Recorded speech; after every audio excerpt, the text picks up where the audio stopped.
Bab 117. Kematian Wang. 30.000 jiwa masuk dan keluar dari naga seolah-olah mereka sedang mengadakan pesta. Teng Huayuan tercengang saat naga itu melewati jiwa-jiwa dan menyerbu ke arahnya. Ekspresi Teng Huayuan menjadi sangat gelisah, namun, dia tidak punya waktu untuk berpikir dan dengan cepat mundur. Dia membuang beberapa harta sihir pertahanan untuk menghentikan naga itu, tetapi tidak peduli apa yang dilakukan harta sihir itu, mereka tidak dapat menghentikan naga itu. Naga itu melewati mereka seolah-olah mereka tidak ada di sana, meraung, dan menelan Teng Huayuan. Ekspresi Lin Yi aneh. Dia memandangi raksasa itu, yang sedang menikmati pertunjukan, dan menemukan bahwa ekspresi raksasa itu juga aneh. Keduanya saling memandang dan kemudian raksasa itu tertawa dan menatap naga itu dengan ekspresi main-main. Teng Huayuan hanya merasakan angin lembut saat naga melahapnya. Naga itu terlihat sangat ganas, tetapi begitu menyentuhnya, naga itu menghilang tanpa jejak. Sudah lama sejak Teng Huayuan merasakan keringat dingin, tetapi pada saat itu, punggungnya dipenuhi keringat. Ilusi. Wajah Teng Huayuan berubah dari hijau menjadi merah. Akhirnya, dia tidak bisa menahannya dan mengutuk dengan keras. Ini adalah pertama kalinya dia mengutuk sejak mencapai tahap formasi inti beberapa ratus tahun yang lalu. Dia ketakutan setengah mati oleh ilusi di depan semua pembudidaya Sao. Kemarahan Teng Huayuan tiba-tiba mencapai batasnya.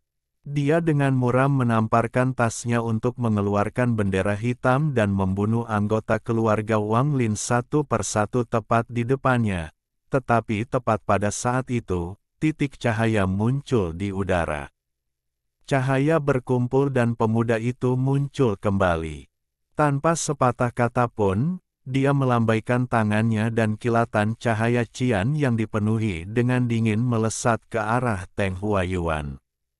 Teng Huayuan mencibir. Tidak hanya dia tidak mundur, dia malah maju. Dia mengulurkan tangannya dan dengan sinis berkata, yang pertama adalah ilusi, tetapi yang kedua mungkin bukan. Apa hanya trik kecil ini yang kau punya, Wang Lin? Dengan itu, tangannya meraih pedang terbang. Ada kilatan cahaya hijau dan pedang terbang itu menghilang. Itu muncul kembali di belakang Teng Huayuan dan tanpa ampun menyerang punggungnya. Terdengar suara dentingan saat pedang menusuk sepotong logam. Pedang memantul kembali sangat jauh.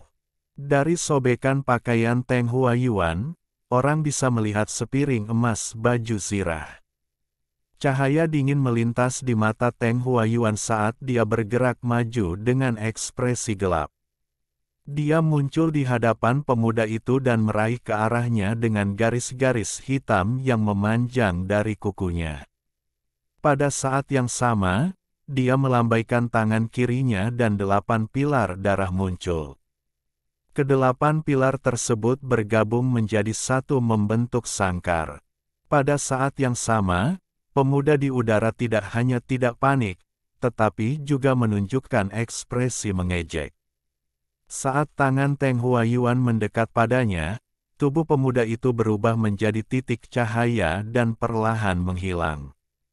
2 butir cahaya cian, satu besar dan satu kecil, muncul di tempat pemuda itu berada. Kedua butir cian dengan cepat bertabrakan satu sama lain. Ekspresi Teng Huayuan tiba-tiba berubah.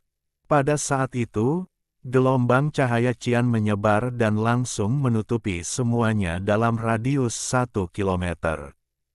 Segala sesuatu dalam jarak 1 kilometer menjadi lautan es. Lin Yi menyipitkan matanya dan berpikir, menarik, pria kecil ini menarik. Dia tidak hanya memiliki manik 1000 ilusi kota ilusi, dia juga memiliki es biru dari sekte dunia bawah. Pedang terbang itu juga tidak normal. Meskipun itu tiruan, itu masih kuat. Raksasa di langit juga terkejut saat dia melihat ke arah formasi di lembah Jue Ming dan tersenyum aneh. Di langit, film dalam lingkaran yang dibentuk oleh dua naga hitam hampir seluruhnya meleleh. Itu akan dibuka. 8 pilar D. Arah di sekitar Teng Huayuan mengeluarkan suara retak saat mereka langsung membeku dan kehilangan efeknya sebagai penjara. Pada saat yang sama, gelombang es biru dengan cepat menaiki kaki Teng Huayuan. Dia merasakan gelombang dingin memasuki tubuh ini, menyebabkannya menjadi kaku. Namun, dia tidak panik. Tingkat kedinginan ini tidak akan banyak mempengaruhi dirinya. Dia memutar energi spiritual melalui tubuhnya dan pulih. Pada saat yang sama, Wang Lin, yang berada di pintu masuk lembah Jueming, tiba-tiba menggunakan salah satu dari dua teleportasi yang tersisa. Dia muncul tepat saat cahaya biru menyebar. Dengan ketahanan tubuhnya terhadap hawa dingin, dia tidak terpengaruh dan diam-diam muncul di belakang Teng Huayuan. Dia tahu bahwa dengan kekuatannya, dia tidak memiliki kesempatan untuk bertarung melawan seorang kultivator Nas Chen Sol. Teng Huayuan hanya perlu mengangkat tangannya untuk membunuhnya berkali-kali, jadi Wang Lin bahkan tidak berpikir untuk membalas dendam. Meskipun dia dipenuhi dengan niat membunuh, dia menekannya. Dia mengulurkan tangan dan meraih tas pegangan Teng Huayuan. Teng Huayan memperhatikan Wang Lin ketika dia muncul di belakangnya. Dia tiba-tiba menoleh dan melihat bahwa itu adalah Wang Lin. Dia mengerti apa yang sedang terjadi, tetapi tubuhnya masih belum pulih dari kekakuan, jadi gerakannya lambat dan kemunculan Wang Lin tiba-tiba.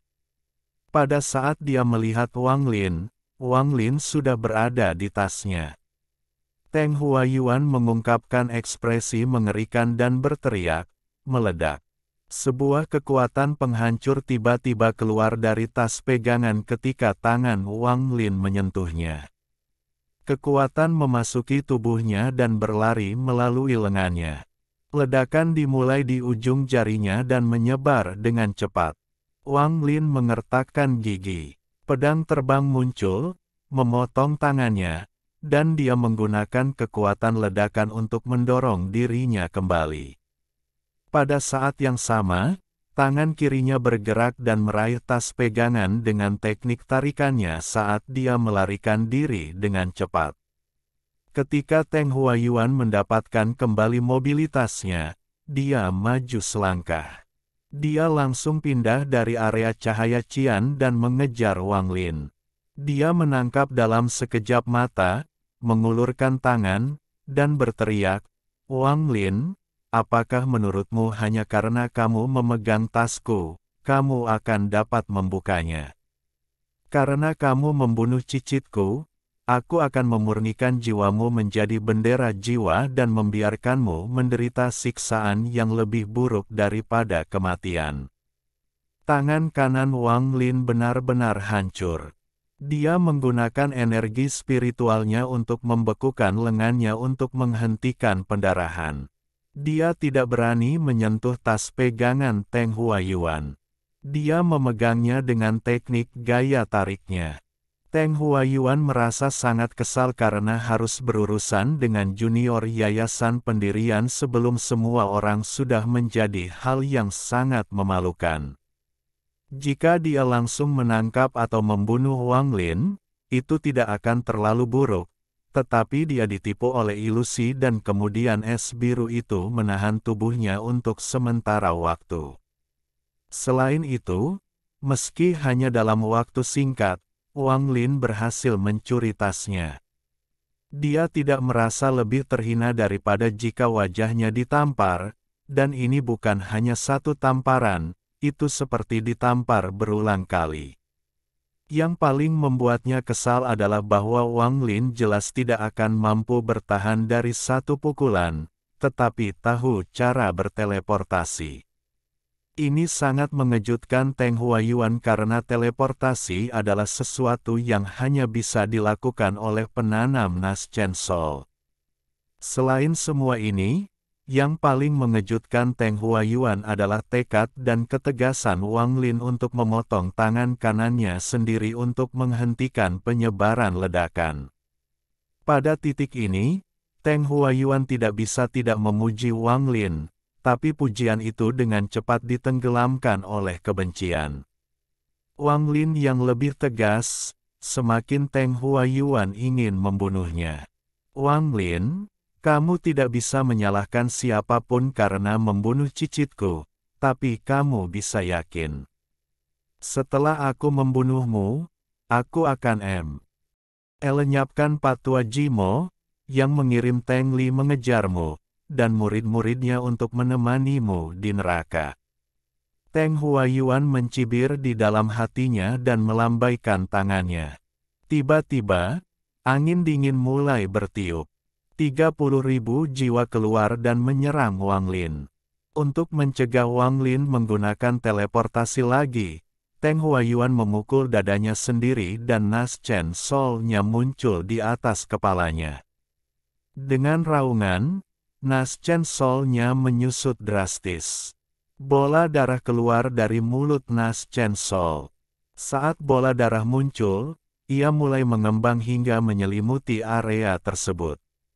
Karena efek kutukan, saat darah mengelilingi area tersebut, Wang Lin menemukan bahwa tubuhnya segera tidak bisa bergerak. Dia hendak berteleportasi sampai dia melihat lurus ke depan dan melihat sesuatu yang membuat tubuhnya gemetar. Dia menatap jiwa-jiwa yang mendatanginya dan menangis dua aliran darah. Jiwa-jiwa yang dia lihat memiliki ekspresi penuh dengan rasa sakit dan salah satunya adalah ayahnya. Teng Huayuan memperhatikan ekspresi Wang Lin. Dia tiba-tiba memutuskan untuk tidak terburu-buru. Dia tertawa menakutkan. Apakah kamu melihatnya? Apakah Anda benar-benar berpikir saya akan menempatkan seluruh jiwa keluarga Anda hanya dalam satu bendera jiwa? Wang Lin, kamu terlalu nafi. Dengan itu, dia menunjuk dengan tangannya dan 30.000 jiwa itu berhenti. Kemudian, arwah ayah Wang Lin terpisah dari kelompok dan menyerang Wang Lin. Wang Lin menggertakkan giginya saat aliran darah keluar dari mulutnya. Dia menyaksikan jiwa ayahnya memasuki tubuhnya. Sambil menahan rasa sakit yang luar biasa, dia mulai tertawa terbahak-bahak. Tawanya menjadi semakin keras saat dia batuk beberapa suap darah. Dia mengangkat kepalanya dan berteriak, jadi ini adalah dunia kultivasi. Bagus, bagus. Dia membanting dahinya dan memuntahkan seteguk energi spiritual yin. Dia dengan hati-hati membungkus jiwa ayahnya dengan cara yang tidak akan membekukannya. Teng Huayuan memperhatikan Wang Lin dan tiba-tiba merasakan hawa dingin di hatinya, tetapi tak lama kemudian, dia merasa agak lucu bahwa dia akan takut pada seorang pembudidaya yayasan pendirian. Namun, dia tidak bisa menghentikan rasa dingin di hatinya yang semakin meningkat. Dia melambaikan tangannya lagi dan jiwa lain keluar dari kumpulan 30.000 jiwa. Kali ini Ibu Wang Lin. Tubuh Wang Lin bergetar saat dia melepaskan tas pegangan yang dia pegang dengan teknik gaya tariknya. Tas itu sekarang tidak berguna baginya. Kenangan masa kecilnya, sebelum dia memasuki sekte Heng Yue, membanjiri pikirannya. Wang Lin, lihat betapa murah hatinya aku, membiarkanmu bersatu kembali dengan orang tuamu. Saat Teng Huayuan berbicara, dia menunjuk dengan jarinya dan jiwa ibu Wang Lin memasuki tubuh Wang Lin. Rasa sakit di tubuhnya tidak seberapa dibandingkan dengan rasa sakit yang dia rasakan di hatinya. Wang Lin bisa merasakan jantungnya berdarah. Dia dengan dingin menatap Teng Huayuan saat dia sekali lagi menggunakan energi spiritual Yin untuk membekukan dan melestarikan jiwa ibunya. Teng Huayuan tersenyum menakutkan dan berkata, "Oke, biarkan permainan berakhir. Saya tahu Anda ingin menggunakan terowongan ke medan pertempuran asing untuk melarikan diri. Anda bisa menyerah pada gagasan itu." Dengan itu, dia mengulurkan tangan dan tas pegangan Wang Lin terbang ke tangan Teng Huayuan. Dia menghancurkan tas penyimpanan, menghancurkan semua yang ada di dalamnya bersama dengan tokennya. Pada saat yang sama, 30.000 jiwa menyerang Wang Lin dan mulai melahap daging dan energi spiritualnya. Wajah manusia yang tak terhitung jumlahnya muncul di bawah kulitnya. Bahkan ada yang menyerang jiwa orang tua Wang Lin, yang dikelilingi oleh es Wang Lin, tetapi Wang Lin menggunakan tubuhnya untuk melindungi mereka. Tak lama setelah itu, tangan kiri Wang Lin dimakan dengan kecepatan yang terlihat di hadapannya. Setelah itu kedua kakinya. Sepanjang waktu ini, Wang Lin tidak mengeluarkan suara saat dia menatap Teng Huayuan dengan dingin. Ini menyebabkan rasa dingin di hati Teng Huayuan menjadi lebih kuat. Raksasa di langit menatap Wang Lin dan dengan bersemangat berpikir, aura permusuhan. Ini adalah aura permusuhan. Saat 30.000 jiwa mengamuk melalui dirinya, tubuhnya perlahan menghilang. Teng Huayuan mengungkapkan ekspresi serius saat dia bergumam pada dirinya sendiri. "Li Er, kakek buyutmu membalas dendam untukmu. Perhatikan, ini belum berakhir. Begitu tubuhnya hancur, aku akan mengambil jiwanya." Wang Lin tertawa terbahak-bahak. Dia tidak bisa merasakan sakit di tubuhnya. Dia mengambil kesempatan sementara dia masih bisa bernafas untuk menggunakan teknik ketertarikannya untuk membungkus es yang berisi jiwa orang tuanya dan memindahkannya ke dadanya. Ini adalah satu-satunya hal yang bisa dia lakukan. Bahkan jika dia mati, dia ingin mati bersama orang tuanya. Dia tidak menyesal keluar dari lembah Jueming. Dia tahu bahwa jika dia bersembunyi, dia hanya akan dapat melarikan diri untuk sementara, tetapi bahkan jika ada secercah harapan, dia tidak akan menyerah. Keluar memberinya secercah harapan untuk mencuri kembali jiwa orang tuanya. Jika dia tetap di dalam, dia bahkan tidak akan memiliki sepotong kecil itu. Tubuhnya terkunci di dalam penjara darah ini. Dia sudah mencoba untuk berteleportasi, tetapi ternyata dia tidak bisa. Saat ini, hanya ada kebencian di hati Wang Lin. Ayah, ibu, Taizu tidak berbakti. Jika ada kehidupan lain setelah ini, kuharap aku bukan putramu karena aku tidak layak tanpaku. Kalian tidak perlu menderita. Wang Lin menangis darah sambil menutup matanya. Saat itu, sebuah suara kuno datang dari dada Wang Lin. Tak lama kemudian, tubuh Wang Lin meledak. 30.000 jiwa melarikan diri dari tubuh Wang Lin dengan panik saat seberkas cahaya menyambar jiwa orang tua Wang Lin, menerobos penjara darah, dan memasuki medan pertempuran asing. Film yang lebih dari 80 hingga 90% meleleh tiba-tiba runtuh di bawah pengaruh sinar cahaya. Ekspresi raksasa dan Lin Yi tiba-tiba berubah saat mereka melihat sinar cahaya itu. Lin Yi berteriak, "Ini!" Saat dia mulai, dia segera menutup mulutnya dan melompat ke medan pertempuran asing.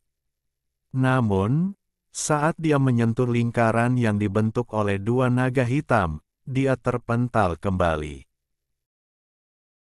Bab 118. Medan pertempuran asing. Raksasa itu mengungkapkan ekspresi keserakahan dan tertawa.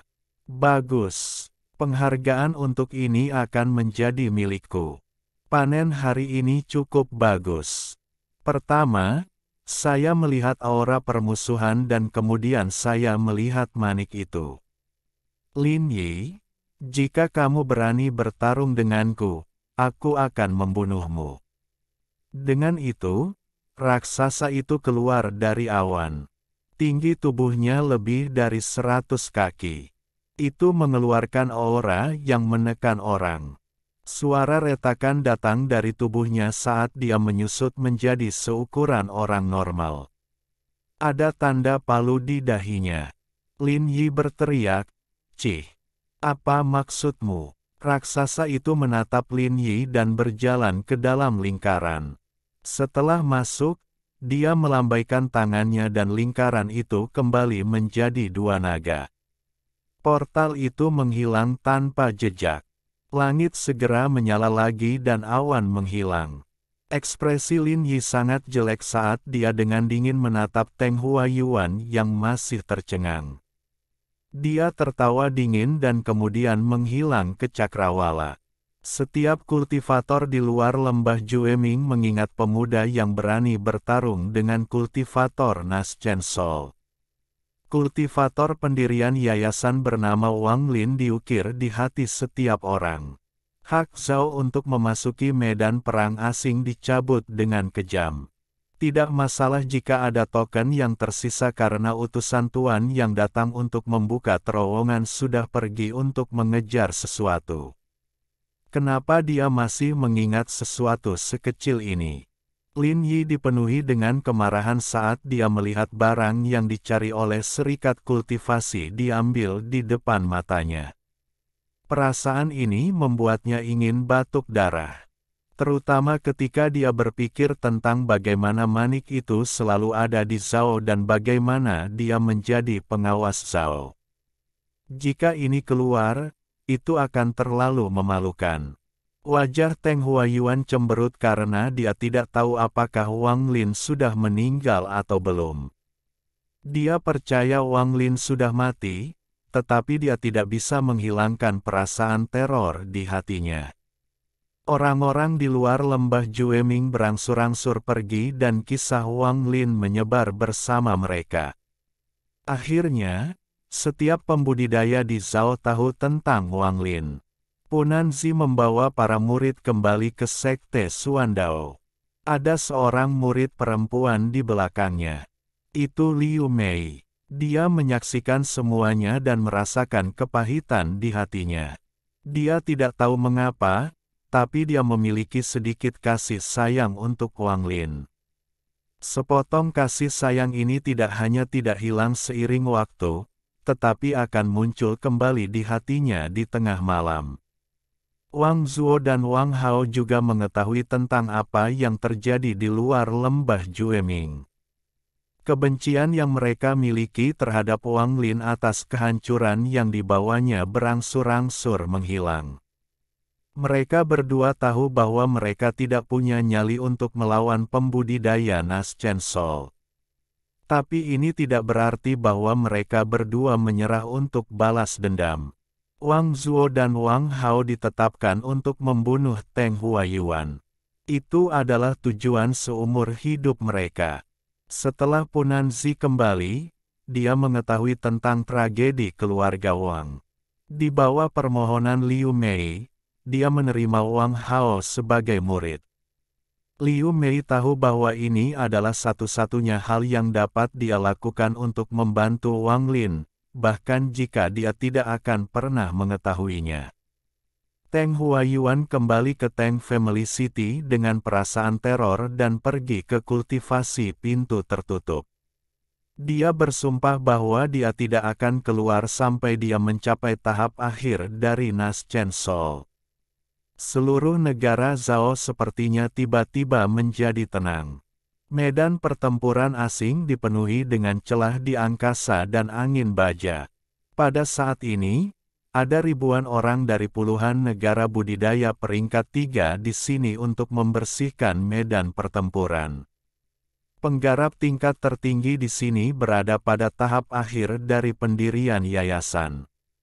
Dengan tingkat kultivasi ini, mereka hampir tidak bisa mengambil langkah tanpa berada dalam bahaya, jadi bagaimana mereka bisa menyelesaikan tugas membersihkan medan perang. Faktanya, ketika mereka memasuki medan pertempuran asing, utusan Tuan yang membuka terowongan memberi mereka masing-masing sepotong batu giok. Giok ini melindungi mereka dari angin baja dan akan memindahkan mereka kembali ke negara mereka sendiri setelah 50 tahun. Tapi melawan celah spasial misterius yang bisa muncul di mana saja, batu giok ini tidak berdaya. Medan pertempuran asing masih sangat berbahaya bagi para pembudidaya yayasan pendirian ini, tetapi jika mereka berhati-hati dan beruntung, mereka masih bisa keluar hidup-hidup. Secara umum, tingkat kelangsungan hidup medan pertempuran asing adalah 30%. Meski tidak tinggi, mengingat semua material dan harta sihir yang bisa mereka temukan saat membersihkan, itu tidak terlalu buruk. Lagi pula, kultivasi adalah hal yang menentang surga, jadi semakin tinggi risikonya, semakin baik hadiahnya. Dan siapapun yang kembali dengan selamat dari medan pertempuran asing akan memiliki status yang lebih tinggi di dalam sekte tersebut. Tingkat kultivasi mereka juga akan lebih tinggi karena berkultivasi di medan pertempuran asing jauh lebih cepat daripada di belakang sekte mereka.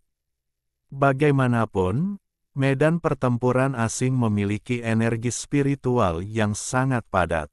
Itu dan bertahun-tahun bahaya terus-menerus memaksa tingkat kultivasi mereka meningkat pesat.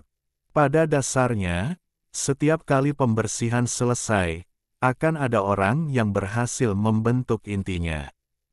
Inilah mengapa begitu banyak pembudidaya yayasan pendirian mempertaruhkan nyawa mereka untuk datang ke sini. Pada saat ini, di medan pertempuran asing, di sudut 67 timur laut, ada seorang pemuda berbaju putih menggali tubuh dengan pisau. Jika seseorang melihat lebih dekat, orang ini sedang memotong celah pelindung tubuh di tubuhnya. Dia jelas ingin mendapatkan pelindung tubuh. Armor tubuh sudah rusak parah dan tertutup bekas luka bakar. Bagian dada dari armor itu benar-benar hancur, memperlihatkan luka seukuran kepalan tangan. Selain itu, di tubuh raksasa itu, ada gambar palu yang sangat samar. Jika seseorang tidak melihat dari dekat, mereka tidak akan melihatnya sama sekali. Nama pemuda ini adalah Mai Liang. Dia adalah seorang kultivator kuil dewa perang di negara Hoven. Dia sudah berada di medan pertempuran asing selama lebih dari 30 tahun, jadi dia sangat berpengalaman. Perlu ada sedikit penjelasan di sini. Di medan pertempuran asing, seseorang tidak menua, tetapi ketika mereka pergi, mereka akan dengan cepat menua tahun-tahun yang telah mereka jalani. Saat dia sedang menggali, ekspresinya tiba-tiba berubah dan dia langsung berbaring. Saat itu, sinar cahaya hitam melintas dan melewatinya. Pemuda itu tertegun. Dia mengira telah melihat manik-manik di sinar cahaya hitam, jadi dia menyerah pada baju sirah itu dan mengejar cahaya itu. Dia telah berada di sini selama 30 tahun, tetapi selain teman-temannya, dia belum pernah melihat orang hidup lainnya, namun, dia telah melihat beberapa harta ajaib yang bisa terbang sendiri. Meskipun tidak ada yang berhasil mendapatkannya, Mai Liang telah mendengar tentang mereka. Harta ajaib ini dengan kesadaran mereka sendiri sangat kuat. Mai Liang menggunakan kecepatan tercepatnya untuk mengejar manik itu. Semakin dia mengejar, semakin bersemangat dia, terutama karena daerah ini agak sepi. Dalam setahun terakhir dia berada di sini, dia belum pernah bertemu rekan lain. Memikirkan hal itu, jantungnya mulai berdetak lebih kencang dan diam-diam dia berpikir, keberuntunganku akhirnya tiba. Jika saya bisa mendapatkan harta itu dan kembali ke sekte, maka saudari magang junior akan mengagumi saya. Kemudian, saya akan memberikan harta ini kepada kepala sekte dan memintanya membuat adik magang junior membentuk pasangan kultivasi dengan saya. Bukankah itu luar biasa? Mai Liang menggunakan setiap ons kekuatannya untuk mengejar Manik dengan fantasi itu di benaknya. Tapi Manik itu terlalu jauh. Mai Liang belum mengejar terlalu jauh sebelum jaraknya semakin lebar. Mai Liang mengatupkan giginya dan mengeluarkan sebuah barang dari tasnya. Barang ini adalah pesawat ulang-alik. Itu merah dan melepaskan kepingan panas. Ini adalah panen terbesar yang dia dapatkan saat membersihkan medan pertempuran asing. Dia biasanya tidak berani mengeluarkannya karena dia takut itu akan dicuri. Namun, saat ini, harta karun itu akan pergi. Dia tidak bisa diganggu dengan merahasiakannya, jadi dia mengeluarkan kok dan melemparkannya ke depan. Pesawat ulang-alik itu langsung tumbuh menjadi beberapa kali ukuran normalnya dan dengan dengungan, melaju ke depan dengan kecepatan yang sangat cepat. Mai Liang menempel di pesawat ulang-alik sejak pesawat itu tumbuh. Dia hanya bisa merasakan angin menerpa tubuhnya seperti pukulan. Butuh waktu lama sebelum dia akhirnya bisa membuka matanya dan melihat bahwa dia telah menutup sedikit jarak antara dia dan Manik itu. Dipenuhi dengan kegembiraan, Mai Liang berpegangan pada kok dan mengejar Manik itu. Waktu cepat berlalu. Meskipun Mai Liang tidak lagi tertinggal oleh Manik itu, tidak peduli seberapa keras dia berusaha, dia tidak bisa menyalip atau mengejar Manik itu. Dia hanya bisa menjaga jarak saat ini antara dia dan Manik.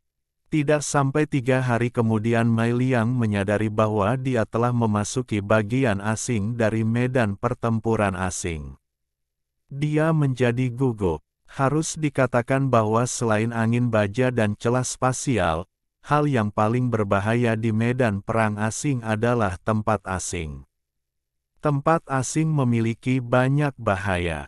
Sejumlah besar celah spasial bisa tiba-tiba muncul dan melahap segalanya.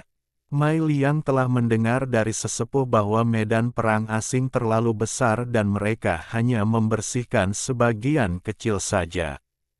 Dan hanya dalam porsi kecil itu, terdapat tempat-tempat yang memiliki banyak celah spasial. Saat dia ragu-ragu, dia tiba-tiba menyadari bahwa deretan garis putih yang sangat lebat muncul di hadapannya.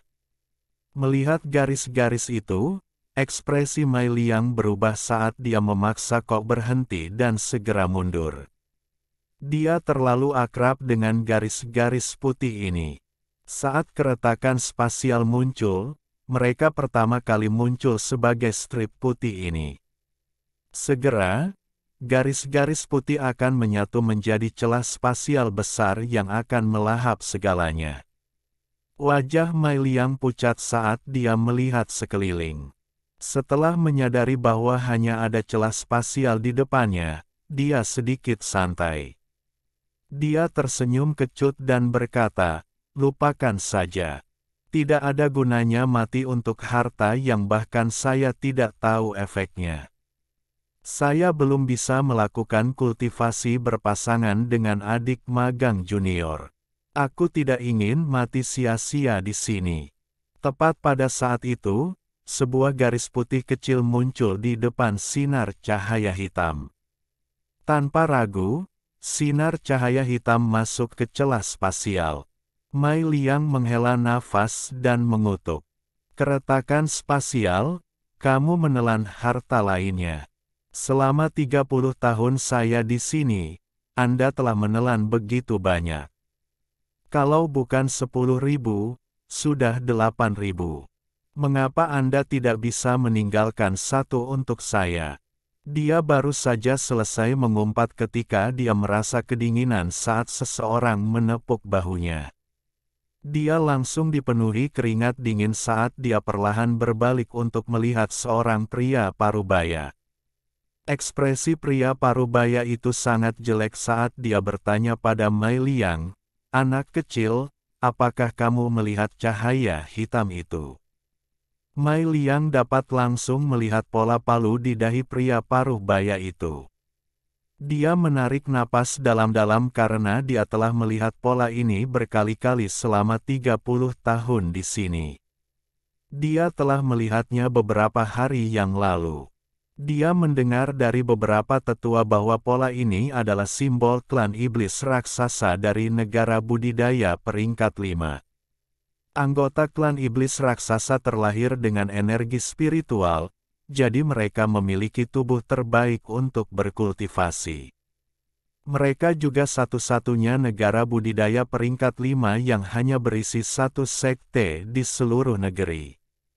Orang-orang dari klan iblis raksasa hanya bisa dengan bebas mengubah tubuh mereka begitu mereka mencapai tahap transformasi jiwa.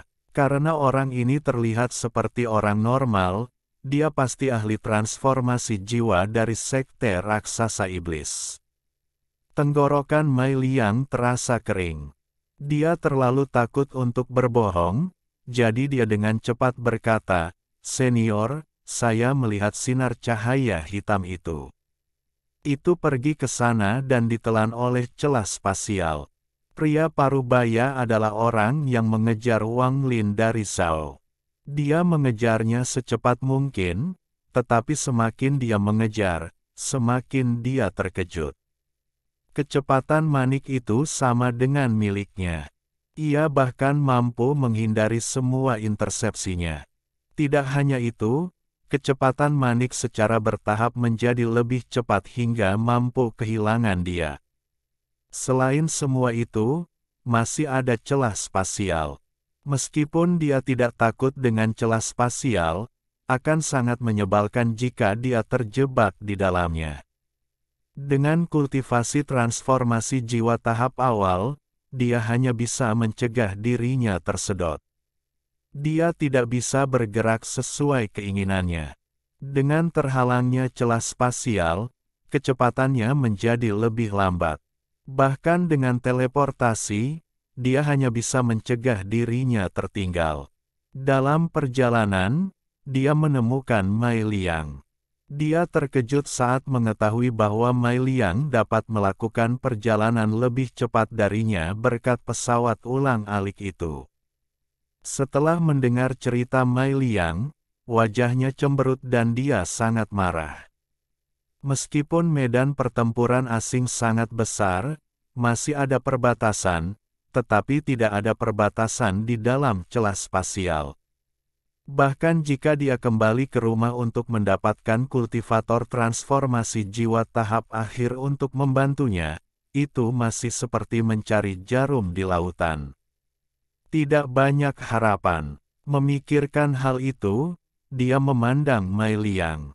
Dia mengulurkan tangan, mengambil kok dari Mei Liang, dan berteriak, "Benda ini sekarang milikku."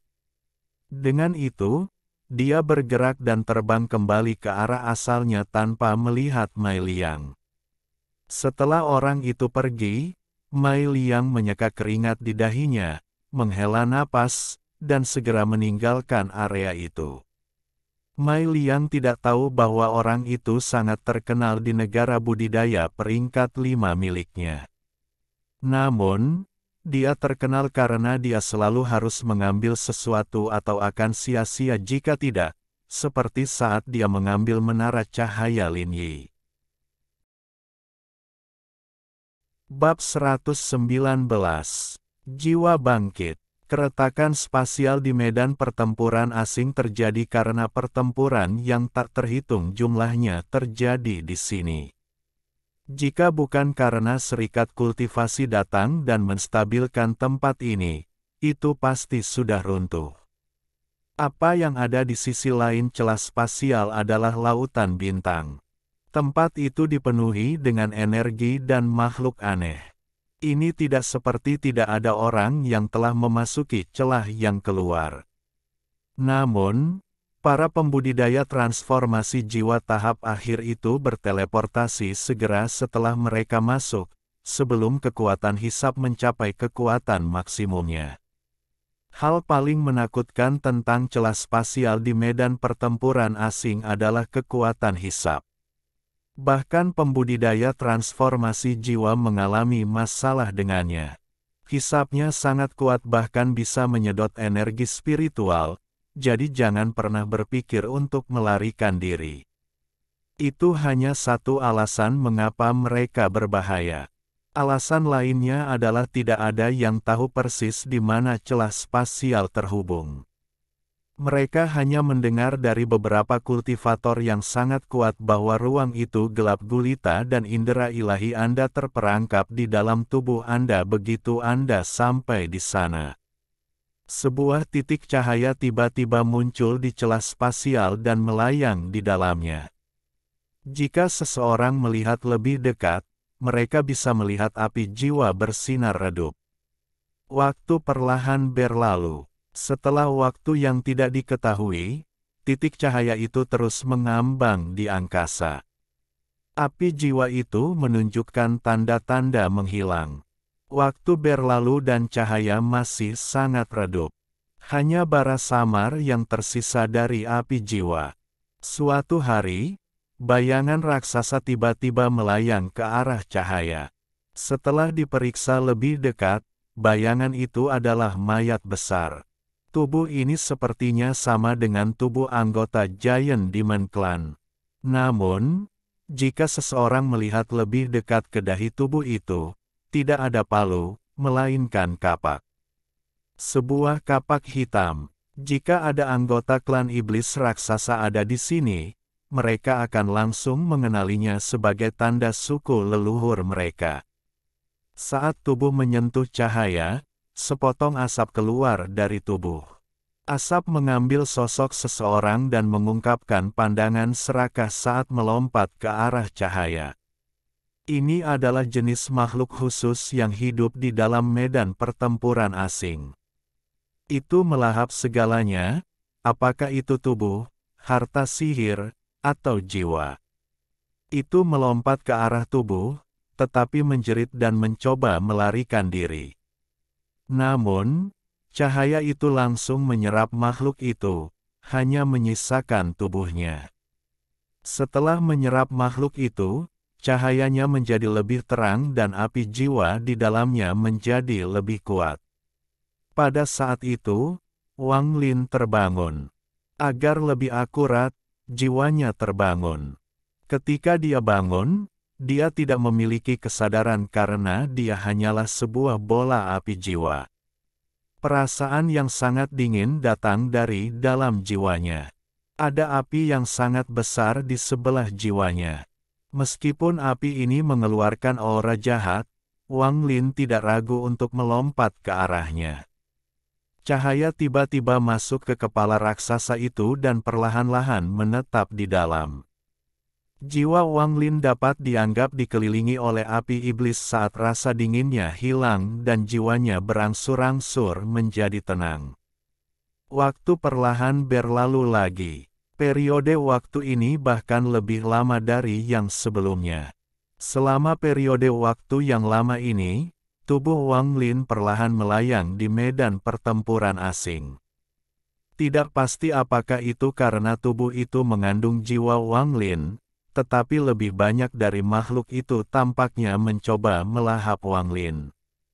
Namun, mereka semua malah dimakan olehnya. Akal ketuhanannya semakin besar dan api jiwanya semakin kuat. Semakin kuat dia, semakin banyak makhluk ini muncul seperti orang gila, ingin melahapnya. Wang Lin tidak tahu bahwa tubuhnya seperti mercusuar raksasa di dunia yang gelap ini. Wang Lin tidak tahu persis berapa lama waktu telah berlalu. Sejak dia terbangun, dia merasa lapar melahap beberapa makhluk itu. Dia hanya tahu bahwa setiap kali dia melahapnya, dia bisa merasakan pikirannya menjadi lebih jernih. Akhirnya, suatu hari, Wang Lin mengingat saat kelahirannya, 16 tahun bersama orang tuanya, hari-hari di Sekte Heng Yue. Dan dia akhirnya ingat Teng Huayuan.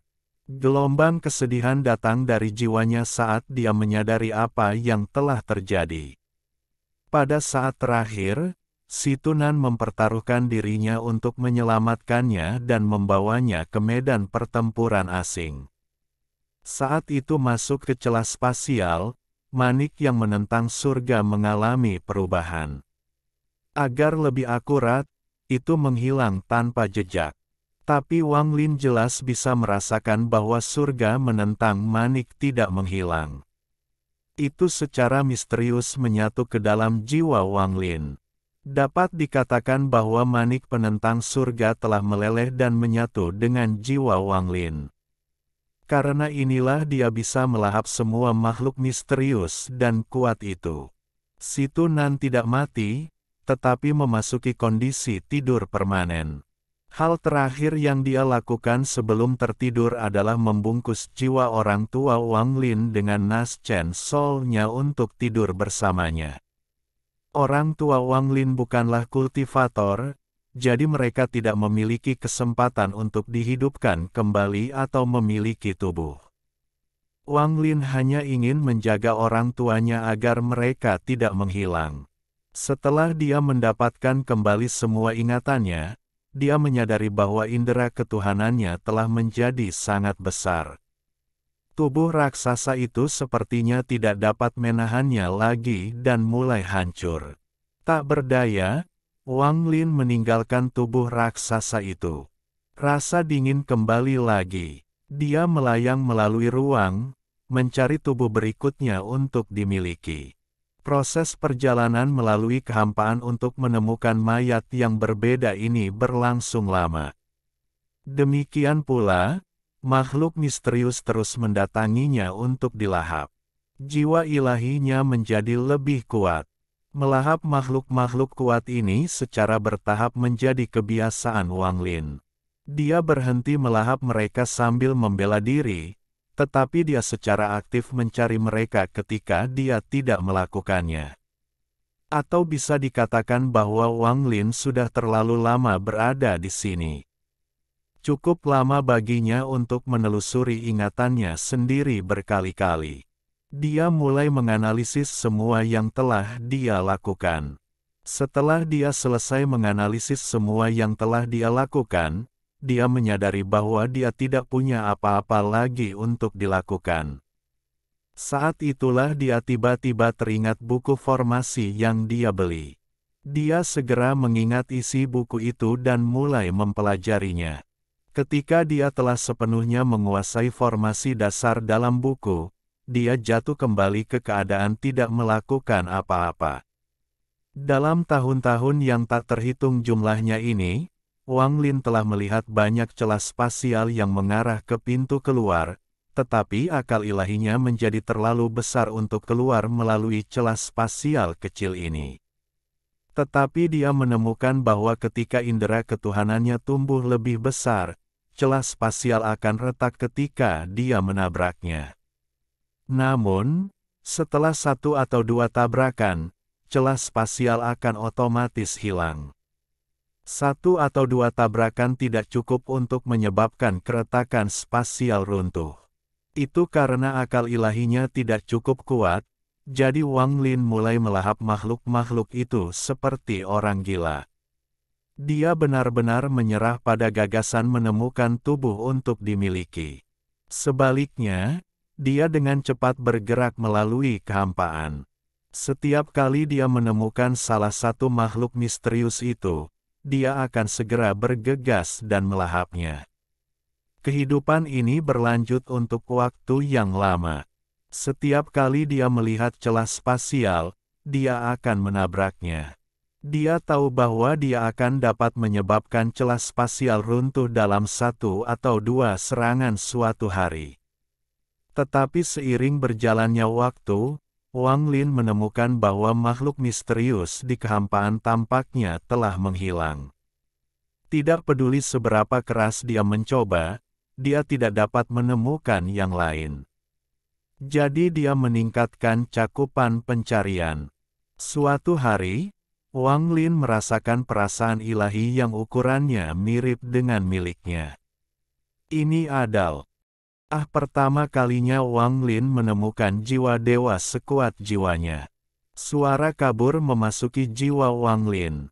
"Kamu lulus uji coba," itu berkata. Wang Lin terkejut. Dia dengan cepat menggunakan metode yang sama untuk mengirimkan pesan.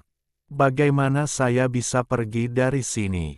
Meninggalkan? Mengapa Anda ingin pergi? Tidak ada cara untuk pergi."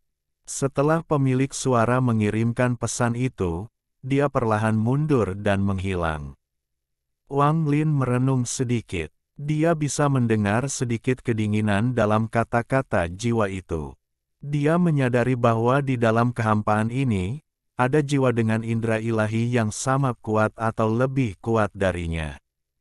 Mereka masing-masing harus memiliki wilayah mereka sendiri. Begitu Wang Lin memasuki wilayah orang lain, itu akan menjadi pertempuran sampai mati dengan mereka. Setelah pertemuan tak terduga ini, Wang Lin pergi ke arah lain dan menemukan bahwa ada 3 jiwa lagi dengan indera ilahi yang besar seperti miliknya. Melalui beberapa pertukaran, Wang Lin menemukan bahwa dengan kekuatan saat ini, dia tidak dapat menembus celah spasial dalam 1 atau 2 serangan. Tapi tekad Wang Lin untuk kembali kuat. Dia datang dengan ide gila. Dia menyebarkan akal ilahi untuk menutupi seluruh wilayahnya. Semakin luas rasa ketuhanannya menyebar, semakin kuat gangguan yang ditimbulkannya. Wang Lin dengan hati-hati mengawasi area yang ditutupi oleh indera ilahinya. Di sebelah kanannya, celah spasial tiba-tiba muncul. Tanpa ragu-ragu, Wang Lin mengirimkan sebagian dari indera ilahinya ke dalam celah spasial. Saat indera ilahi memasuki celah spasial, dia memotong bagian dari indera ilahi itu. Saat celah spasial menghilang, dia kehilangan kontak dengan bagian dari indera ilahinya itu. Ekspresi Wang Lin tidak berubah saat dia menunggu keretakan spasial berikutnya muncul. Alhamdulillahi jazakumullahu khairo. Oke. Cukup sekian novel kali ini. Mungkin ada kata-kata yang kurang pas, saya minta maaf yang sebesar-besarnya. Semoga yang sudah baca Allah paring kesehatan, rezeki yang barokah, dan umur yang panjang. Amin. Untuk membantu admin jangan lupa klik tombol subscribe ya.